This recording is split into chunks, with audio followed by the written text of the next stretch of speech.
ये आकाशवाणी रायपुर है। छत्तीसगढ़ी समाचार बुलेटिन के संग विभास कुमार झा के जय जोहार। छत्तीसगढ़ में कोरोना वायरस ले संक्रमित एक नवा मरीज मिले के खबर है। बताए जाथे कि ये युवक ह ब्रिटेन ले लहुटे रिहिस और रायपुर आए के बाद ओला ओखर घरे में अलग थलग राखे गे रिहिस। फिर अचानक ये युवक में कोरोना के लक्षण दिखिस, जेखर बाद ओहा खुदे स्वास्थ्य विभाग ला एखर जानकारी दिस। मुख्यमंत्री भूपेश बघेल आज कोरोना वायरस ले बचाव करे बर करे के व्यवस्था और लॉकडाउन के दौरान जरूरी सामान के आपूर्ति के इंतजाम के समीक्षा करीन। मुख्यमंत्री निवास कार्यालय में हुए बैठका में रायपुर के एम्स और जगदलपुर मेडिकल कॉलेज में कोरोना जांच के मशीन के अलावा मास्क के आपूर्ति के घलो समीक्षा करेगिस।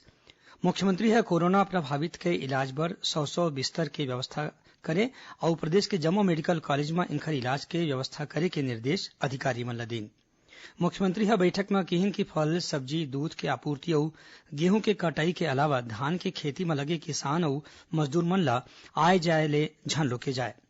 बैठका में बताई गिस कि रिम्स मेडिकल कॉलेज ला कोरोना वायरस ले रोकथाम करे बर तैयार करे जाथे।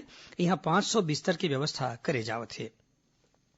छत्तीसगढ़ में कोरोना वायरस के खतरा ल देखत राज्य सरकार ह जरूरी सेवा कानून एस्मा लागू कर दे हे। प्रदेश के सबो सरकारी और प्राइवेट अस्पताल बर घलो एस्मा के आदेश लागू होही। एकर संगे संग स्वास्थ्य संस्थान में स्वच्छता कार्यकर्ता, मेडिकल उपकरण के बिक्री, परिवहन, दवाई के बिक्री, एम्बुलेंस सेवा, पानी और बिजली की आपूर्ति, सुरक्षा संबंधी सेवा, खाद्य एवं प्रबंधन सेवा ले जुड़े लोगन मन अब अपन काम बर मना नहीं कर सकी। देशभर में लॉकडाउन के दौरान दक्षिण पूर्व मध्य रेलवे ह देश के आने आने राज्य में चाउर ल पहुंचावत है। उहें रायपुर रेलमंडल के कर्मचारी मन के परिवार वाला मनखे मन मास्क बना के कोरोना वायरस के संक्रमण ल रोके में अपन योगदान करत हैं। मिली जानकारी के मुताबिक रायपुर रेलमंडल के यांत्रिकी विभाग ह करीबन 2000 मास्क तैयार करे है।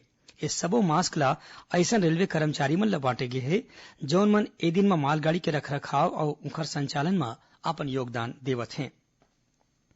प्रदेश के पुलिस महानिदेशक डीएम अवस्थी ह सबो पुलिस महानिरीक्षक और पुलिस अधीक्षक मन ल लॉकडाउन के कड़ाई ले पालन करे के निर्देश दिन हैं।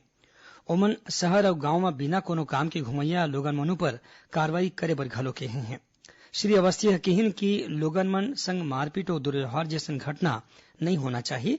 पुलिस महानिदेशक ह कहिन कि कहूं ऐसन घटना आगू होही तो ओ क्षेत्र के अतिरिक्त पुलिस अधीक्षक, नगर पुलिस अधीक्षक और पुलिस अनुविभागीय अधिकारी मन ल एखर बर जिम्मेदार माने जाही। ओमन निर्देश दिन कि दूध, पानी, बिजली, दवाई दुकान, अनाज दुकान, सब्जी और फल दुकान जैसन जरूरी सेवा के सुविधा लोगन मन ल मिलत रहे, एखर बर घलो प्रयास करे जाए।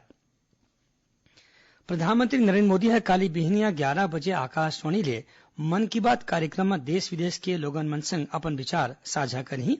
ये कार्यक्रम आकाशवाणी और दूरदर्शन के संगे संग आकाशवाणी की वेबसाइट और news on AIR mobile app में घलो प्रसारित करे जाही। कार्यक्रम ला आकाशवाणी, दूरदर्शन समाचार, प्रधानमंत्री कार्यालय के संगे संग सूचना और प्रसारण मंत्रालय के यूट्यूब चैनल में घलो सीधा प्रसारण करे जाही। देशभर में लॉकडाउन के दौरान भिखारी, बेसहारा लोगन, दिहाड़ी मजदूर और मंदबुद्धि मन ल खाना पहुंचाए बर रायपुर जिला प्रशासन ह स्पेशल फूड विभाग के स्थापना करे हे। एकर माध्यम ले प्रशासन ह शहर के हरेक हिस्सा में पहुंचत हे। प्रशासन के एक काम में स्वयंसेवी संस्था, सेवाभावी संगठन और आम लोगन मन घलो मदद करत हैं। पाछू 25 मार्च ले एकर बर बनाए गे कंट्रोल रूम ह 24 घंटा काम करत हे। एकर माध्यम ले हरेक दिन करीबन 8000 खाना के पैकेट बांटे जावत हे। एती नगर निगम के सबो 8 जोन में नियंत्रण कक्ष बनाए गे हे जौन ह अइसन परिवार मन के पहचान करत हे जेकर पास राशन कार्ड नहीं है और ओमन ल अनाज ले में परेशानी होवत हे। अइसन परिवार मन बर निगम ह 15,000 अनाज के पैकेट तैयार करे हे। ए बीच में रायपुर के कलेक्टर डॉक्टर एस भारतीदासन ह लोगन मन ले अपील करे हैं कि ये सेवा भाव काम में जौन मनखे ह मदद करे बर तैयार हवय ओमन कंट्रोल रूम में अपन फोन नंबर और जानकारी लिखा सकत हे। दूरदर्शन के बहुत पसंद करे जाने वाला धारावाहिक रामायण और महाभारत के आज ले दोबारा प्रसारण शुरू हो गए है। रामायण के प्रसारण राष्ट्रीय चैनल में बिहनिया 9 बजे ले 10 बजे तक और रतिहा 9 ले 10 बजे तक करे जाते। उन्हें महाभारत धारावाहिक के प्रसारण डीडी भारती चैनल में मंझनिया 12 बजे और संध्या 7 बजे ले करे जावत है। एकरे संग छत्तीसगढ़ी समाचार बुलेटिन यहीं सिरावत है। जय जोहार।